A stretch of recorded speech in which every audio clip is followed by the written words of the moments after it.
तो हमारे देश में, देश आज़ाद है, उसमें ये पूरी स्वतंत्रता है कि कोई भी अपनी मर्जी से अपने स्लोगन्स बोल सकता है। और इसलिए आज हम ये पोस्टर्स लेके यहाँ पे आपके बीच में मौजूद हैं। मोदी हटाओ देश बचाओ, ये आज पूरे देश की आवाज़ है। मोदी हटाओ देश बचाओ, मोदी हटाओ देश बचाओ, मोदी हटाओ देश बचाओ। हम इस कार्यक्रम के तुरंत बाद, इस प्रेस कॉन्फ्रेंस के तुरंत बाद यहाँ से बाहर निकलेंगे और खुद अपने हाथों से ये पोस्टर लगाएंगे। मैं करनाल पुलिस को भी, मैं हरियाणा पुलिस को भी आमंत्रित करता हूँ कि जिस धारा में, जिस कानून के तहत उनके अंदर हिम्मत हो, वो हमारे ऊपर केस दर्ज करके दिखाएं।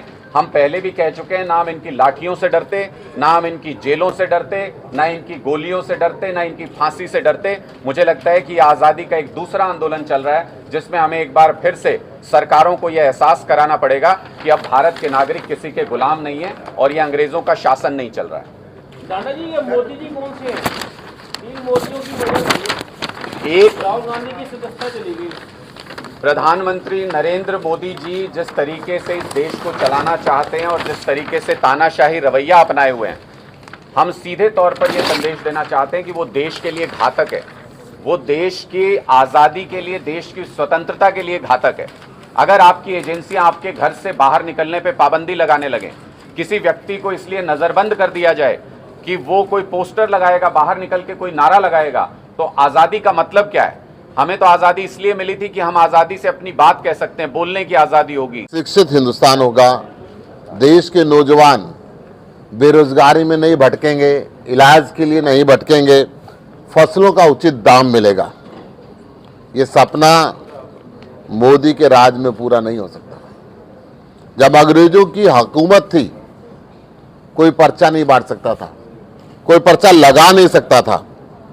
आज़ादी को, उन वीरों को कुचलने के लिए अंग्रेजों ने ऐसे कानून बनाए थे और उन कानून का सहारा लेकर आज फिर इस देश के अंदर आवाज को कुचला जा रहा है। दिल्ली के अंदर मोदी हटाओ देश बचाओ का पोस्टर लगा, मोदी हुकूमत थर्रा गई। अंग्रेजों से भी ज्यादा एक दिन में 138 एफआईआर लिखी गई, 138 एफआईआर उन गरीब पोस्टर लगवाने वालों के खिलाफ, उन प्रेस वालों के खिलाफ। और ऐसा ही आज रात को करनाल के अंदर हुआ। करनाल में पोस्टर लगाने वाले उन बच्चों को उठाया गया पुलिस के द्वारा। हमारे साथी बलविंदर सिंह गए, उन्होंने फिर छुड़ाने की बात की। रात को पुलिस उनके पीछे पीछे चलती रही। ये राठी जी बैठे, इनके घर के ऊपर पुलिस गई और पूरे हरियाणा के अंदर, करनाल नहीं, एसएचओ फरकपुर, उसने हमारे साथी जो रघुवीर सिंह चिंदा के घर पे सीआईडी के लोग भेजे। एसए का फोन गया, एसएचओ का फोन गया कि आप ये पोस्टर ना लगाएं, राष्ट्रीय सुरक्षा कानून के तहत आपको गिरफ्तार किया जाएगा। उन्होंने सिर्फ सोशल मीडिया पे पोस्टर डाला था। इसी प्रकार एसएचओ सदर थाना फतेहाबाद हमारे साथी कल्याण सिंह के घर पे गए, वहां पे उनको गिरफ्तार करने की बात की। सोनीपत में हमारे डिस्ट्रिक्ट इंचार्ज रहे देवेंद्र गौतम के घर पे सीआईडी ने कहा कि आपको गिरफ्तार कर लिया जाएगा, आप ये पोस्टर ना लगाएं।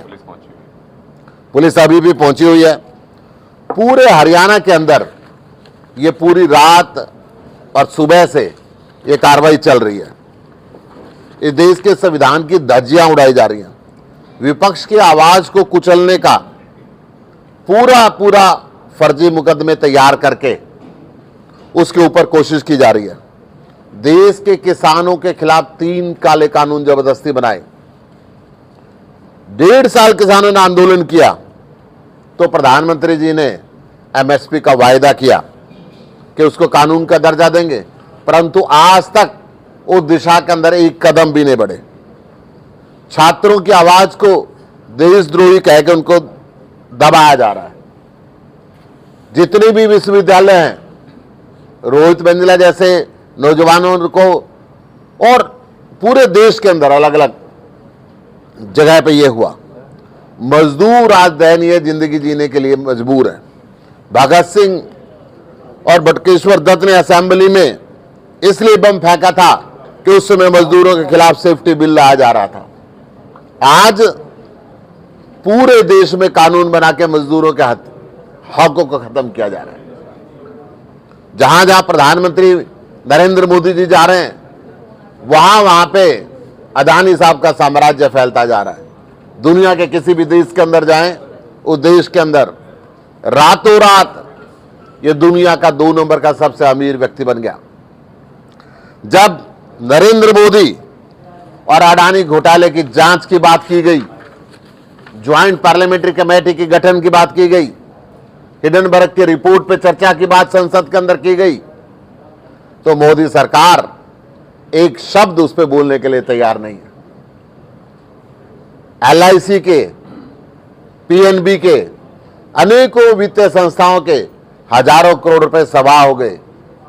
देश जानना चाहता है कि अदानी और मोदी के इस घोटाले के अंदर ये फर्जी कंपनियां, शेल कंपनियां बनके जो पूरा देश के अंदर ये लूट का धंधा चला, वो धंधे के जांच होनी चाहिए। आज विपक्षी पार्टियां या कोई भी व्यापारी एक आवाज उठाता है, उसके घर पे ईडी और सीबीआई पहुंचती है। परंतु इतना हजारों करोड़ रुपए का घोटाला हो गया, सब कुछ देश का इनके नाम कर दिया, रेल्स इनके नाम, सेल इनके नाम, एयरपोर्ट इनके नाम, बंदरगाह इनके नाम, और सब कुछ पैसे दांव पे लगाने के बाद भी आज तक एक जहाज एजेंसी हिंदुस्तान की उस तरफ नहीं जाती। क्या कारण है? देश ये जानना चाहता है। जिस प्रकार ये मोदी हटाओ और देश बचाओ के पोस्टर से थर्रा गए और पूरे देश के अंदर आज आम आदमी पार्टी, पूरे हरियाणा के अंदर, मैं खुद भी, हम जाएंगे और पोस्टर लगाएंगे। अनुराग ढांडा जी मेरे साथ जाएंगे और पोस्टर लगाएंगे। देखते हैं हरियाणा पुलिस के अंदर कितनी ताकत है, देखते हैं देश की पुलिस के अंदर कितनी ताकत है, देखते हैं कितनी जेलें इनकी बड़ी है कि कितने लोगों को गिरफ्तार करके ये अंदर करेंगे। परंतु देश के कानून के, संविधान की धज्जियां उड़ाने की इजाजत कोई इस लोकतंत्र के नहीं देता। मैं निवेदन करूंगा, अनुराग जी भी अपनी बात रखेंगे। सर, राहुल गांधी जी की जो सदस्यता छीनी गई, उस पर क्या कुछ कहना चाहेंगे? कांग्रेस पार्टी का भी सेम ही कहना है कि लोकतंत्र की हत्या की जा रही है। पहले 1 मिनट इस मुद्दे पे कंप्लीट कर लें, फिर उसके बाद आप अपना सवाल ले लीजिएगा। देखिए, जैसा सुशील गुप्ता जी ने कहा कि आज़ादी का जो आंदोलन था उस वक्त गुलाम था और उसको आज़ाद कराने के लिए एक संघर्ष चल रहा था। तब हमारे क्रांतिकारी क्या करते थे? तब हमारे क्रांतिकारी अपनी बात को लोगों तक पहुंचाने के लिए पोस्टर्स लगाते थे और अंग्रेज सरकार ये कहती थी कि हमारे खिलाफ जो भी बोलेगा उसको हम गिरफ्तार कर लेंगे, उसको हम जेल में डाल देंगे। इसी तरह से इन क्रांतिकारियों ने कभी भी अपने सपने में भी ये नहीं सोचा होगा कि जिस आज़ादी के लिए ये संघर्ष कर रहे हैं वो आज़ादी भी किसी वक्त पे जाके दांव पे लग सकती है।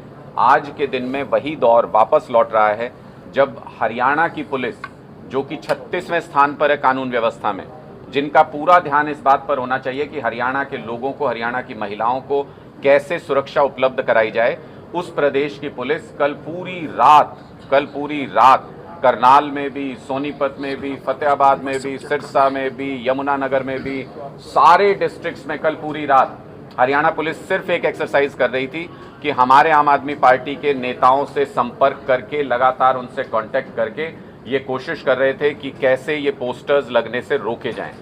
किस बात का डर है? क्या लिखा है पोस्टर पे? क्योंकि मोदी जी की नीतियां देश के खिलाफ हैं, देश को बर्बाद कर रही हैं, इसलिए हम कह रहे हैं कि मोदी हटाओ, देश बचाओ। ये एक पॉलिटिकल नारा है और आज तक इस देश में पता नहीं कितनी बार कितने नेताओं के खिलाफ जनता ने इस तरीके के नारे लगाए, विपक्षी पार्टियों ने इस तरीके के नारे लगाए।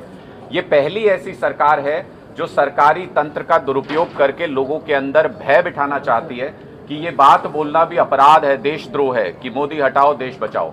तो अरविंद केजरीवाल जी की एक आवाज़ पे आज पूरा हिंदुस्तान उठ खड़ा हुआ है।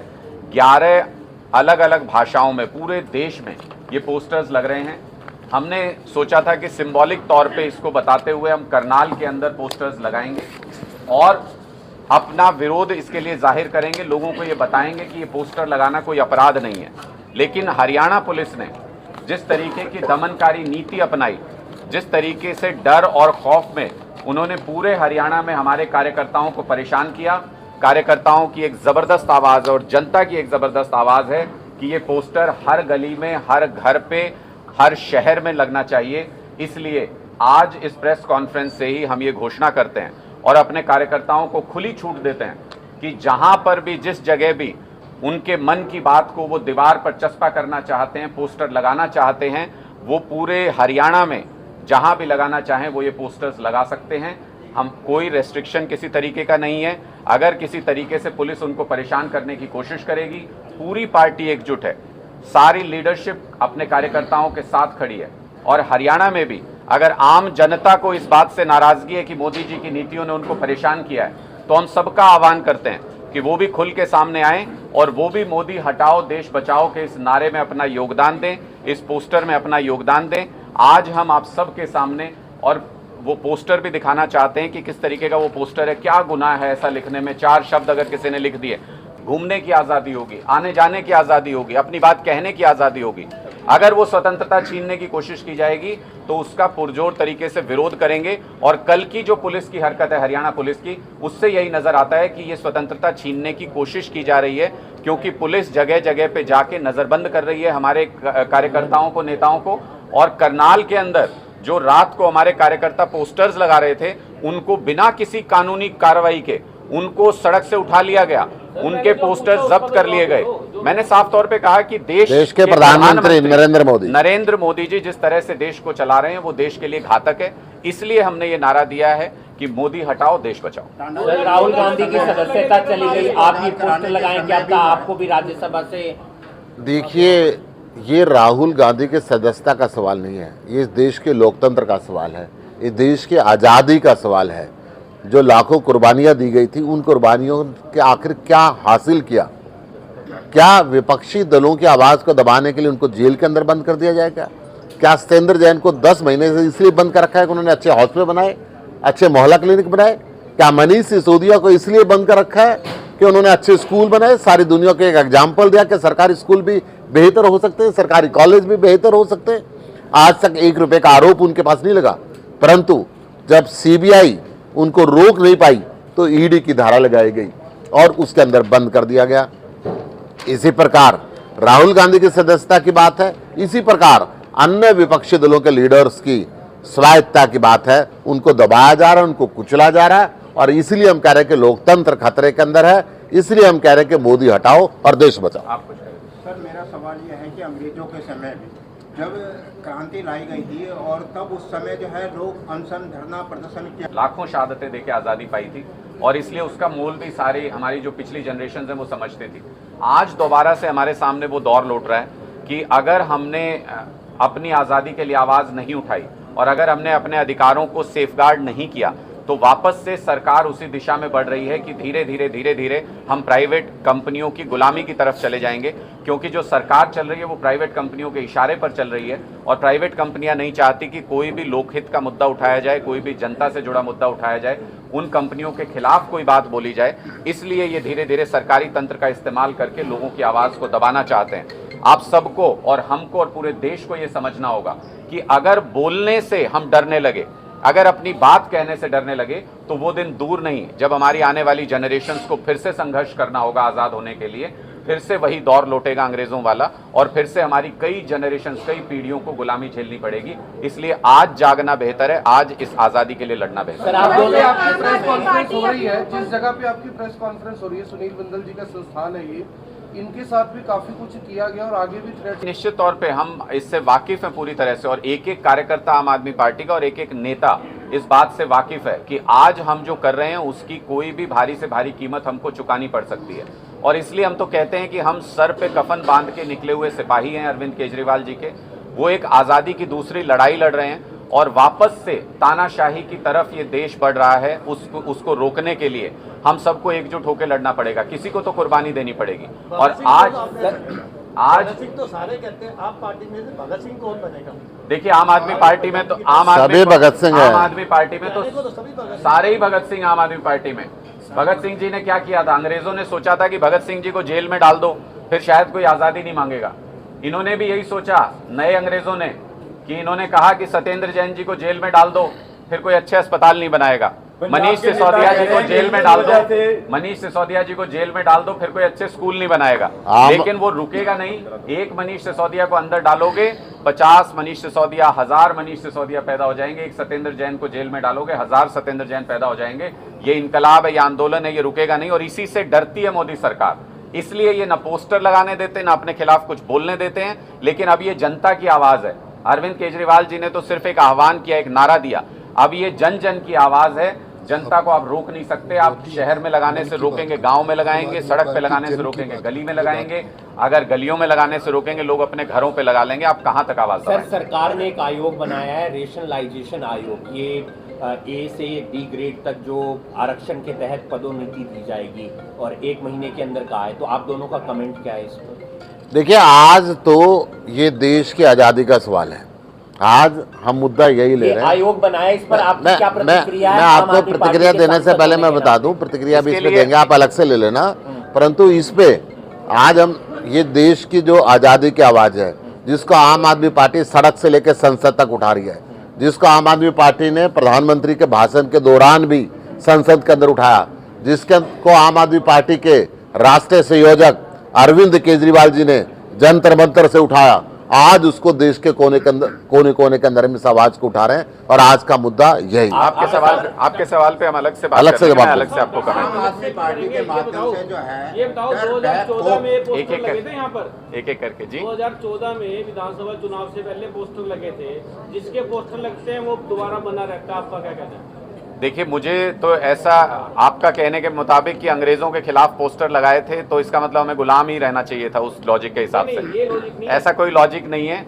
जब जन जन की आवाज पैदा हो जाती है और जब जनता को लगता है कि अब ये बात बोलना लाजमी है, जरूरी है, अगर आज ये बात नहीं बोली गई तो हम गुलामी की तरफ अपना पहला कदम बढ़ा लेंगे। जब लोगों के दिमाग में ये बात घर कर जाती है तो उसके बाद वो आवाज मिल जाती है सब लोगों की और एक आंदोलन बन जाता है।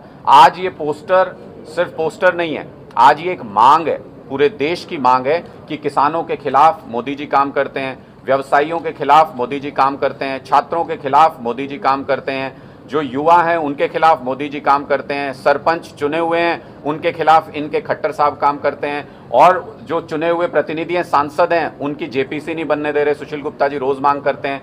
दिल्ली में चुनी हुई सरकार है, उसको एलजी अपने तरीके से चलाने की कोशिश करते हैं। दिल्ली में चुने हुए पार्षद हैं, उनको मेयर नहीं बनाने दे रहे थे, अब स्टैंडिंग कमेटी नहीं बनाने दे रहे। तो ये लोकतंत्र के ऊपर खतरा है जिसको आज पूरा देश समझ रहा है। और लोकतंत्र पे प्रहार ना हो, इसलिए देश को एक शिक्षित प्रधानमंत्री चाहिए, देश को एक पढ़ा लिखा प्रधानमंत्री चाहिए, देश को ऐसा प्रधानमंत्री चाहिए जो हर वर्ग की समस्या को समझ सके। अनुराग जी, जब से पंजाब में आम आदमी पार्टी की सरकार आई है तब से पंजाब में हालात क्यों खराब हो रहे हैं, इसको किस तरह से समझते हैं? देखिए, मुझे नहीं लगता कि आप कौन से आंकड़े पढ़ते हैं जिससे कि आप कह रहे हैं ये हालात खराब है। आप पूरे देश में अगर देखें, पंजाब लॉ एंड ऑर्डर के मामले में दूसरे स्थान पे है। सिलेंडर कर दिया गया केंद्र को उन्होंने। मुख्यमंत्री एक एक करके आप पूछेंगे तो मैं जवाब दे पाऊंगा, कंटिन्यूटी उसमें बनी रहेगी। पूरे देश में अगर आप देखें, पंजाब लॉ एंड ऑर्डर के मामले में दूसरे स्थान पे और हरियाणा 36वें स्थान पे। अगर किसी से भी हालात खराब होने के बारे में पूछा जाना चाहिए तो हरियाणा सरकार से पूछा जाना चाहिए। आप सोचिए कि कल की बात है, खाप के प्रधान के ऊपर हमला हुआ है, सरेआम हमला हुआ है, जो कि एक पंचायती व्यक्ति है, जो इतने बड़े समाज को रिप्रेजेंट करता है, उस व्यक्ति के ऊपर सरेआम हमला होता है। डॉक्टरों के ऊपर हमला होना और बाकी सामान्य लोगों के ऊपर हमला होना, मर्डर होना, डकैती होना, ये तो बहुत आम बात है हरियाणा के अंदर। महिलाओं के खिलाफ अपराध होना बहुत सामान्य बात हो गई हरियाणा के अंदर। मुझे लगता है अगर लॉ एंड ऑर्डर के बारे में कोई सवाल पूछा जाना चाहिए तो अमृतपाल अभी तक पकड़ा क्यों नहीं गया सर? अमृतपाल मुद्दे पर क्या कुछ कहना चाहेंगे? अमृतपाल वाले मैटर पे क्या कुछ कहना चाहेंगे अगर सेकंड नंबर पे ये लॉ एंड ऑर्डर में? मुझे लगता है कि वो पंजाब का मैटर और पंजाब सरकार उसको हैंडल कर रही है अपने तरीके आप से। अमृतपाल का समर्थन करते हैं सर? क्या आप अमृतपाल का सर, क्या आप एक एक करके पूछ लें। और मैं आपसे रिक्वेस्ट करूंगा कि आज का जो हमारा मुद्दा है वो मोदी सरकार किस तरीके से तानाशाही रवैया अपना रही है, हम उसके ऊपर बात जो भी क्वेश्चन पूछने, जो भी क्वेश्चन, एक बार कश्मीर बनाना चाह रहे हैं आप एक सवाल एक बार पूछेंगे, मैं उसका जवाब भी दे दूंगा, पर आप 10 बार भी पूछेंगे तो मैं वही जवाब दूंगा। तो इसलिए 10 बार वही सवाल पूछने से फायदा नहीं। आप एक बार पूछिए, मैं आपको एक बार जवाब अमृतपाल दूंगा। को लेकर आपकी क्या राय है? क्या वो गिरफ्तार नहीं होना चाहिए? क्या आप समर्थन करते हैं अमृतपाल का? क्या आप खालिस्तान का समर्थन करते हैं? देखिए, पंजाब सरकार ने इसके बारे में अपना स्टैंड बहुत अच्छे तरीके से क्लियर किया है और मुझे लगता है कि जो जिस वक्त कानूनी रूप से ज़रूरी चीज़ थी वो पंजाब सरकार ने वो कदम उठाए और बहुत ही सेंसिटिव तरीके से उन्होंने इस पूरे मैटर को हैंडल किया है। हमें पूरी उम्मीद है कि कानून की पूरी इज्जत रखते हुए, कानून का पूरा संकल्प रखते हुए बहुत ही अच्छे तरीके से पंजाब सरकार इसको हैंडल करने में सक्षम है। पंजाब में लॉ एंड ऑर्डर की स्थिति आज के दिन में पूरे देश में केंद्र सरकार की रिपोर्ट के हिसाब से सेकंड नंबर पर है। इंडिविजुअल इंसिडेंट्स को देख करके उसको बड़ा बना करके पेश नहीं करना चाहिए। मुझे लगता है कि एक पूरी समाहित रिपोर्ट देखें तो पंजाब में लॉ एंड ऑर्डर दुरुस्त है। वो ठीक है अमृतपाल या गलत है आपके हिसाब से? मैं कैसे बता सकता हूँ, ये तो कानून बताएगा, मैं कैसे बता सकता हूँ। आम आदमी पार्टी का पोस्टर्स की वजह से